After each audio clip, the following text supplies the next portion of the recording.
Fixed maturity plans are in the news for all the wrong reasons. What are those reasons? What are fixed maturity plans? We'll discuss in today's Investors Hangout, brought to you by Aditya Birla Sun Life Mutual Fund and Value Research. Viren, welcome to the show. Thank you. Burning question, but before that, a basic question. What are the fixed maturity plans? They are debt funds, but unlike open-end fund where you can invest anytime and take your money anytime, these funds come with a term. They are almost like they are designed like a fixed deposit. It comes with a term. Investors invest, and they can't take their money out in between. Okay. They can take out only at maturity. Okay. So the term is defined? So term is defined at the outset, okay. And normally, they are 3 years and more, because 3 years get you the tax efficiency. And the advantage of this is that when you invest in a fixed maturity plan, you get predictable return, because at that point all the money which the fund manager gets, he invests in a certain set of bonds, and it is a buy and hold portfolio. Okay. He holds it because he has a very clear premise that all the money that has come in, it is not needed before this date. And whatever value, because bond funds also go up and down in value, their values go up or down depending on the interest rate outlook, or bad credit, or view on credit changing, view on those bonds changing. Here it doesn't matter, because interest rate outlook, even if the view changes, even if the NAV goes down, doesn't matter, because the bonds will be held till maturity. So the character of a bond is that normally any bond has three things going for it. One is that that what is the residual term, what is the time period. You buy a bond today and it has expiry after 36 months or 4 years. So you know that, okay, this is when I will get my principal back. You know the coupon, that how much interest it will get me. Okay. So, and if it is poor quality, it gets you higher interest. If it is very high quality, it gets you lower interest. Okay. So you know the coupon, you know the interest, and you know what quality it is. So depending on that, and mostly these fixed maturity plans, they are a bunch of bonds. It's a portfolio of bonds. So you are able to diversify your risk. So even if something goes wrong, all of it will not go wrong.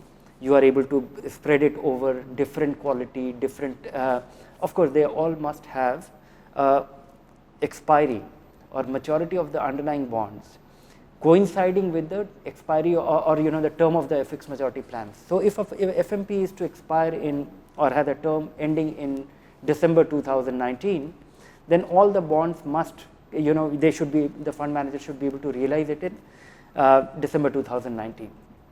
So you get predictable return, because at the time of investing, whatever happens to the value in the entry, it doesn't matter, because you are likely to get that return at the termination of the fund. So the difference is that in fixed deposit, you have, say, a bank's fixed deposit. In a bank fixed deposit, you put your money and you get the guaranteed return. In a mutual fund, you get the return depending on... There are many bonds. Yeah, all the combination of bonds, all the return that will be realized, all the interest that will accrue, you will get it at the end of the term. And generally, it has been higher than the comparable fixed deposit at that point, because that's the design of a mutual fund.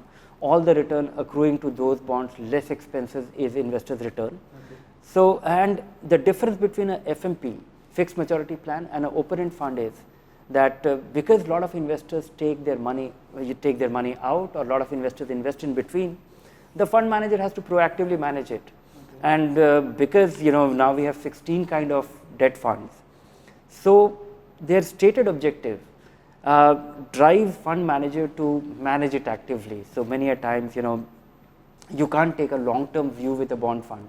In a fixed maturity plan, you know that, okay, today the current yield of a combination of bonds could be 9.5% or 8.5%. So you can be reasonably assured that if you put your money now and get it at the maturity, you will get that return less expenses. Okay. So what are the reasons the fixed maturity plans are in news these days? Oh, the problem is that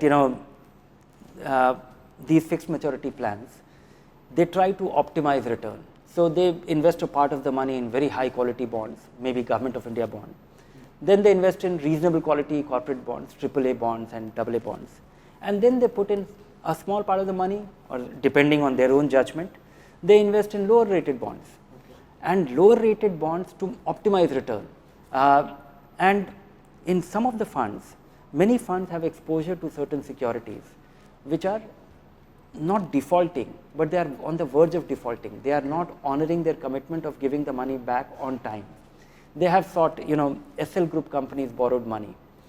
2 of their group companies borrowed money, and they said that we will give you the money back, interest on time and capital back on time, and they are unable to do that. Additionally, those companies have, the promoters, they have given their ownership, their shares in Zee Entertainment as collateral. And when it was due for, expiry or maturity, when they're supposed to honor it, they did not give the money back. When they did not give the money back on January 25th, the fund companies which were holding those Zee Entertainment shares as collateral, they sold 200, they have borrowing of nearly 13,500 crore. They have actually pledged 13,500 crore worth of their Zee Entertainment shares to mutual fund to borrow money for those 2 companies, or a few other companies too. 200 crore worth of shares were sold, and the stock fell by 30%. So mutual funds realize that if everybody starts selling the collateral, this is, when you borrow money, you give something as collateral, and by selling those collaterals, selling those shares, the value went down. So if everybody would have sold it, the stock price would have collapsed and everybody would have lost money. So they decided, mutual funds collectively decided that let's not sell it, let's go and try and get the money back from them, or renegotiate or talk to them. So the promoters have demanded some time, September 30th, and so now one has to wait. So every fund which has exposure to those bonds, like the Kotak fund which was due for maturity, it has been able to redeem 85% of the money, and 15% of the money, the 2 bonds exposure and one additional exposure, that was IRNFS transportation, which had trouble even before, that accounts for 15% of the units. That has been held back for resolution till September 30th. So investors have got their 85% of the money. They haven't, effectively it translates into there has been no return for investors. They have virtually, they only got the capital back, but they haven't got any of the returns.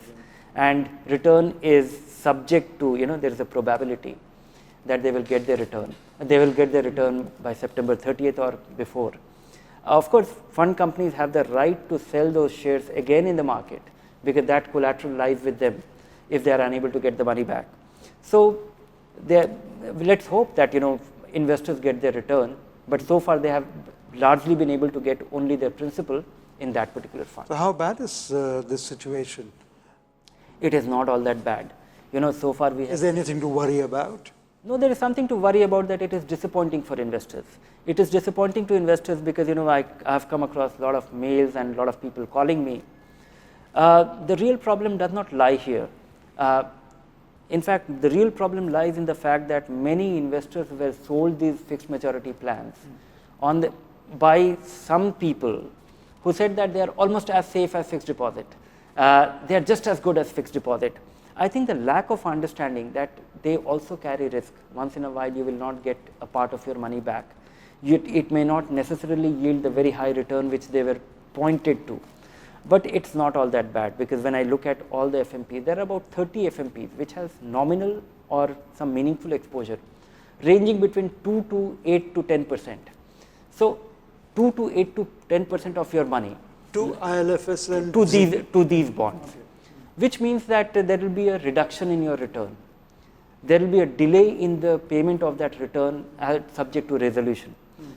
There is a possibility that you may not get all the possible return. But it is not that somebody's money has vaporized completely. It is not a debacle. It is not a catastrophe that you invested 5 lakh rupees and you are not getting any of your money back. In fact, most people who invested 5 lakh rupees in the FMP which has matured, and only 85% has been honored or has been returned, has been redeemed, they have got their principal back. The return is subject to resolution which will require some more time September 30th. by September 30th. So investors as of now stand to lose in the sense what they have Yes. capital that they have put in, they'll get that back. Maybe To some not. extent. To a reasonable extent. Yeah. I'm hopeful that most of these, because they have collateral, the promoter has gone on record to, and it is all subject to the promoter has given a resolution plan that he's planning to sell his company, and if he gets the money, he will honor all his commitments. So I'm hopeful, and the collateral is of a quality which has some intrinsic worth.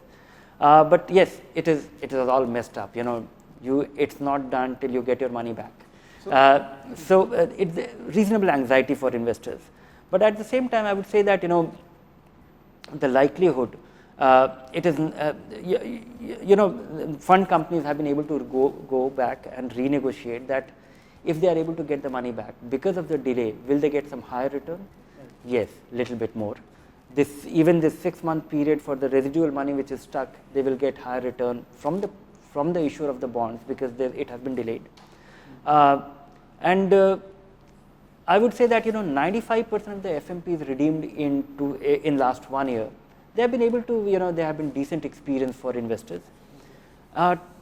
These FMPs, they come in large number. Every fund company launches it because one is expiring, so a fund company launches at the time of expiry so that investors who get their money back from one FMP, they remain a fixed income investor, they have nice experience, they have good experience, so they reinvest that money in the new FMPs. I would say that with 90%, 95% of the FMPs so far has been reasonably rewarding. I think the problem is naive investors who were told something else by some of the bankers who were selling these funds. That is something which has to be tightened.